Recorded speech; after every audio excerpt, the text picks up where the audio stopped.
Estamos dando la bienvenida a esta hora de la mañana, 20 minutos nos separan de las 10, al doctor Eduardo Fenocchi, médico gastroenterólogo y endoscopista digestivo, es coordinador del programa de cáncer digestivo del Ministerio de Salud Pública. Primero que nada, bienvenido, buenos días, doctor. Muchas gracias por la invitación para participar con ustedes y con toda la teleaudiencia. Bueno, y obviamente el tema lo habíamos dicho ya en los avances aquí en Arriba Gente, abordar el tema del cáncer de colon, el segundo más frecuente en nuestro país. Y bueno, cuando uno habla de las cifras en nuestro país, de la cantidad de nuevos casos, realmente se da cuenta de la importancia. 13.000 nuevos casos por año es lo que se están detectando aproximadamente. Esas son cifras de todos los cánceres. De todos. De todos los cánceres, no del cáncer de colon. El segundo en importancia es el de colon. Exactamente. El segundo en importancia es el de colon, sumando hombres y mujeres. En el caso de las mujeres sí es el segundo. Primero está el cáncer de mama. Así. Y segundo está el cáncer de colon. Y colon y recto van juntos. Y en el hombre primero está pulmón, próstata y un poquito por abajo está colon y recto. ¿Cuál es la causa? Es decir, a ver, ¿es porque no hacemos los controles debidos? ¿Es porque no estamos informados? ¿Es porque tenemos malos hábitos alimenticios? ¿Cuál es la causa principal para que tenga ese lugar? El cáncer, como todos los cánceres, en muchos casos es un factor que aparece multifactorial. O sea, las causas son multifactoriales. No podemos decir comer mucha carne o comer poca verdura, esa es la causa. Si hay algunos aspectos que están vinculados a la herencia, a genes que se nos transmiten y que ya tienen una predisposición a la formación de este tipo de patologías. En ese caso, por ejemplo, quien tenga antecedentes familiares tendría que intensificar los controles. Exactamente, ahí hay que intensificar y los médicos somos los que deberíamos valorar el riesgo y hay toda una escala para eso. Si el antecedente es en primer grado, esto es padre, madre, hermanos o hijos, eso es un riesgo. Si ya hay más de una línea generacional afectada, ya los riesgos aumentan más. Y eso representan aproximadamente entre un 10 y un 15% del total de los cánceres. Pero queda todo un grupo que no está claro el antecedente familiar o sí, tuve una abuela, tuve una tía, pero tenemos tanta cantidad que siempre alguien puede haber. Entonces, vincular eso es importante, detectarlo y es importante controlarlo y que la población consulte al médico si tiene antecedentes en la familia para que sea el médico el que decida cómo es ese riesgo, cuantificarlo y ver cuáles son los exámenes necesarios para hacer una detección precoz o una prevención. Y después están, por otro lado, todo lo que son los factores ambientales, todo lo que son los factores dietéticos y todo lo que forma el quehacer diario de la persona, lo que se llama el entorno, que hace que... ¿Los factores ambientales a qué se refiere? Y los factores ambientales también tienen, o sea, nosotros vivimos acá, tenemos cierto clima, eso ya hay trabajos que demuestran que sí, la raza, también hay muchos trabajos en Estados Unidos que hablan sobre la incidencia del cáncer colorectal en grupos étnicos, etcétera. Entonces, hay todo multifactores que debemos poner en la balanza y debemos ver. No es solamente comer más carne o comer menos carne, comer más verdura, etcétera. Claro, si bien eso influye. Por ejemplo, nosotros vivimos en una región templada, a diferencia de lo que sería, por ejemplo, una región tropical. ¿Eso es mejor o peor, por ejemplo, ambientalmente hablando? No es que sea ni mejor ni peor, sino que incide y seguramente, y todo esto no está probado, pueda hacer que se desarrollen cierto tipo de patologías que no se desarrollan en otros lugares. Nosotros tenemos una población eminentemente inmigrante de Europa, ¿no? Entonces, nuestro cáncer de colon se comporta como si fuéramos un país de Europa, se comporta como si fuéramos países de América del Norte, como Estados Unidos y Canadá, que son también todos inmigrantes europeos. Entonces, ahí hay una cierta línea genética, pero no directa, pero sino, evidentemente, hay un desarrollo o un punto más para favorecer la aparición de un cáncer de colon. Pero, por ejemplo, se podría decir, y disculpe la manera que sé que obviamente no es profesional de decirlo, pero me voy a poner en el lugar del paciente. Yo estoy con un médico que es especialista. Hay en esta situación que usted dice de multifactorial. ¿Hay como un patrón en la que el médico comienza a tener la sospecha, ya sea por determinados síntomas o por estos antecedentes que el paciente me empieza a hablar? Es decir, comencemos por esos antecedentes. Alguien en la familia, obviamente si es un familiar directo, todos elementos que se van sumando y hacen que el médico comience a tener la sospecha como para decir, bueno, vamos a hacer tal cosa porque me parece que estamos frente a tal problema. Sí, por supuesto. Lo primero que preguntamos es el antecedente, que es quizás el más fuerte. El más fuerte. El más fuerte, porque aparte, por otro lado, hay bien establecido síndromes hereditarios en esta enfermedad. Entonces, lo primero que vamos a ir a buscar que no haya ese síndrome hereditario en esa población, claro, en esa persona. Después vamos a buscar el antecedente, como le decía, la primera línea, padres, madres, hermanos, hijos, un poquito más. Después vamos a preguntar alguna otra antecedente que tenga. La edad influye, ¿eh? La edad, se ha demostrado que el cáncer colorectal empieza a aparecer entre los 45 y 50 años y después tiene un pico mayor a partir de los 60. Por lo tanto, la línea divisoria de los 50 años es una línea establecida a nivel mundial de claro, que quien tenga más de 50 años debe hacer algo para hacer un chequeo de si posiblemente pueda tener o no un cáncer de colon y recto. Claro. Esa es una línea ya establecida y que todos trabajamos en ella. Y lo otro es que el cáncer de colon y recto es un cáncer que en ese 80% que le decía hoy, no en los síndromes hereditarios, es de lenta evolución. No es que aparece de un día para el otro, ni de aquí para el mes que viene. ¿Y no. eso es bueno o malo? Eso es bueno, porque nos da tiempo para encontrarlo, para detectarlo en etapas precoces. ¿El FECATES, por ejemplo, es válido? Claro. ¿Qué pasa? La mayoría de esos cánceres aparecen de la transformación de la mucosa normal del colon, que es la capa que que cubre el intestino, se transforma en un pólipo, que es como una especie de verruga.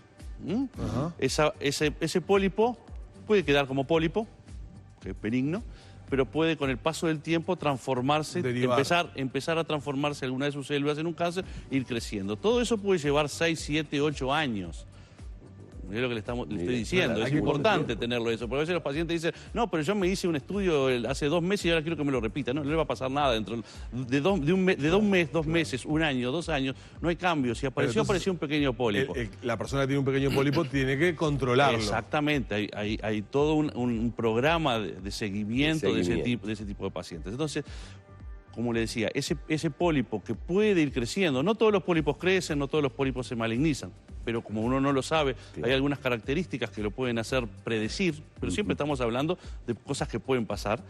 Ese pólipo muchas veces cuando la materia pasa lo raspa, y ese raspado produce sangrados que no se ve a simple vista, es un microsangrado. Claro. No es el paciente que viene y dice movilizo intestino y sangro, no. Claro. Ese paciente que moviliza intestino está bien, ni se da cuenta. Exacto, y no notan nada. Bueno, por medio del FECATES, como tú dices, o PCI, se determina ese microsangrado.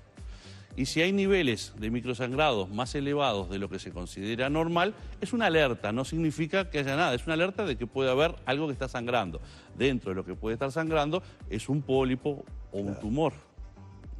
Y entonces esa es la forma de o detectarlo precozmente cuando el tumor es de pequeño tamaño o de hacer la prevención. ¿Por qué? Porque si nosotros hacemos una endoscopía en ese paciente, sacamos ese pólipo que quizás con el paso del tiempo se pueda transformar, estamos haciendo la prevención de que le aparezca un cáncer. Claro, ahí va, la pregunta que le quería decir, ante la presencia de un pólipo mediante una técnica invasiva de estas que se realizan, al constatarlo, ¿hay que sacarlo o no necesariamente? No, se sacan todos los pólipos. Preventivamente.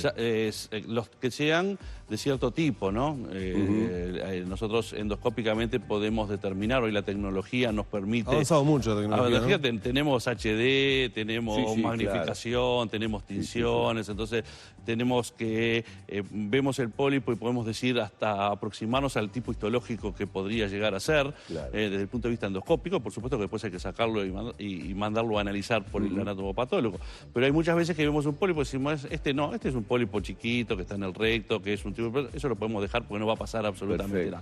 Pero en general lo sacamos, lo mandamos a analizar y entonces entramos a esa persona en un programa de seguimiento, que puede ser no hacerse nada o a repetirse el estudio a los 3, 5 años, periódicamente. Y doctor, quienes normalmente se hacen chequeos, que es mucha gente que lo hace a veces anualmente, a veces cada 2 años, y en esos chequeos hay diferentes tipos de problemas gástricos o problemas, hay infinidades de divertículos en algunos casos, y tienen fibrocolonoscopías o tienen, ¿cómo es la que se llama? La fibrogastroscopía.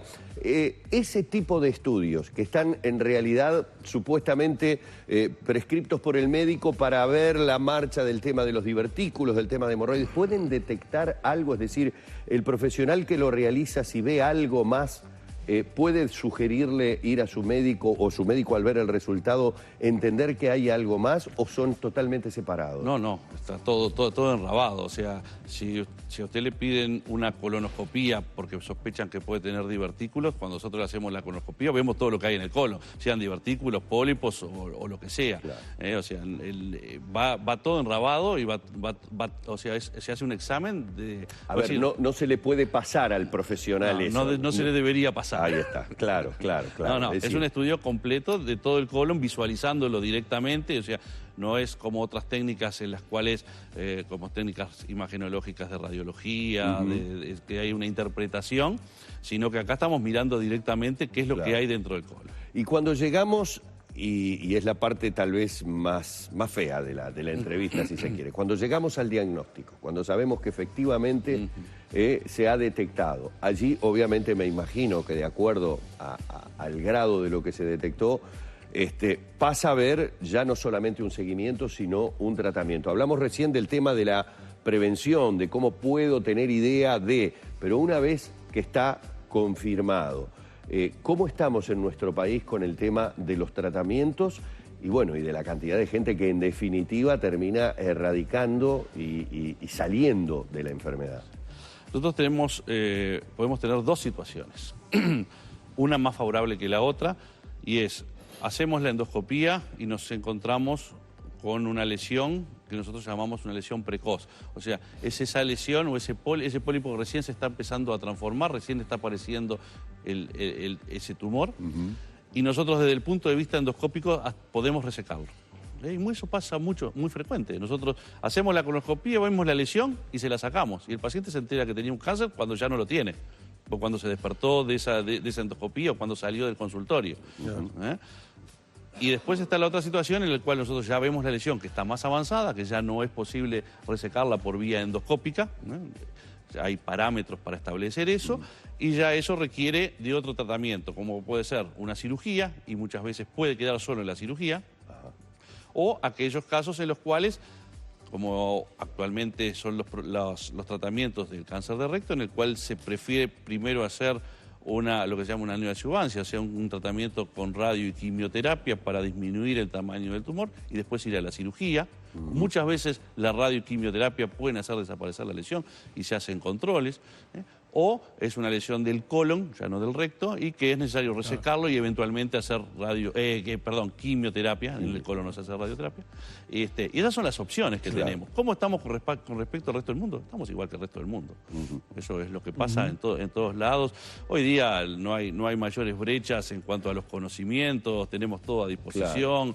El arsenal terapéutico que disponemos en Uruguay es el mismo que se dispone en otros lados. Los métodos diagnósticos son exactamente los mismos. Tenemos equipos de endoscopía que son tan buenos como los que existen en cualquier otro país. Doctora Chago, obviamente el tema ha despertado muchísimas consultas. Han llegado por lo menos un par que queremos destacar. Una pregunta, ¿qué incidencia puede tener en este tipo de desarrollo de cáncer el tema del cloro en el agua? O si tiene algo de incidencia o no. Ninguna. No. Y otra persona nos llamaba recién a la producción y nos decía qué valoración hacen de la hidroterapia de colon. Ahí podríamos pasar a analizar cuáles pueden ser, como les decía hoy, dentro de los multifactores que pueden incidir en la aparición en una persona de un tumor o de un pólipo. La génesis es exactamente la misma. Pueden actuar agentes que se consuman y que sean lo que se llaman carcinógenos, o sea, generadores de células cancerígenas. Y ahí podríamos pasarnos toda una tarde analizando, porque hay miles de trabajos sobre cuál favorece la aparición del cáncer, cuál es el que estimula la aparición del cáncer. Y bueno, la hidroterapia colónica estaría dentro de aquello que, bueno, si usted tiene algunos factores cancerígenos en su colon, nosotros con la hidroterapia se lo removemos y hacemos que esa sustancia no esté pegada a la célula y la esté incidiendo para que cambie. No está probado eso. Claro. O sea, está todo muy científica empírico. no existe. No. Esa sería la lógica, pero nada más que la lógica. Con respecto a lo que decíamos en el comienzo de la nota, el lugar que ocupa el cáncer de colon, y usted hablaba de lo multifactorial, es decir, que no podemos decir es por esto o es por aquello.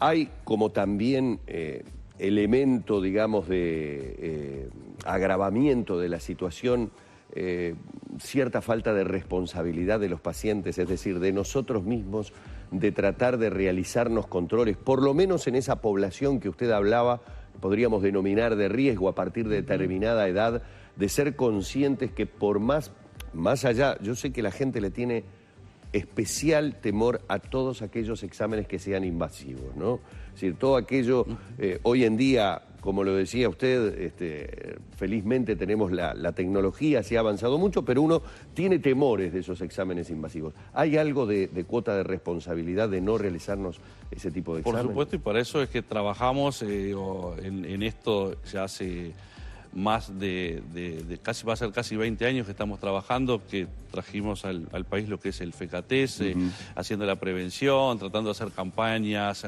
concientizando a la gente, explicándole si usted tiene más de 50 años, está sano, no siente nada, esa es la persona que nosotros queremos. Claro. ¿No? Esa es la persona que nosotros queremos, esa es la persona que venga a consultarnos. Exactamente. ¿No? Hoy día ya desde hace unos años, dentro de lo que son las metas asistenciales que deben cumplir todos los prestadores de salud, en la meta 2, para aquellas personas entre 50 y 70 años, están todas las instituciones combinadas a que le hagan un test de este tipo a toda la población mayor de 50 años. Sí, y estamos tratando de que eso se llegue a cumplir hacia toda la población, porque ha sido una instrumentación paulatina, estamos modificando algunos parámetros en estos momentos, pero tratar de llegar más fácil a toda la población, y si la población no viene voluntariamente, bueno, la vamos a ir a buscar. Claro, pero el consejo es que a partir de los 50 comiencen los controles. Exactamente. Doctor, estuvimos con el doctor Eduardo Fenó, que ha sido muy, pero muy claro y muy amable en venir estos minutos aquí a Arriba Gente. Como ves, estoy en todas las poblaciones. Todo lo que se siente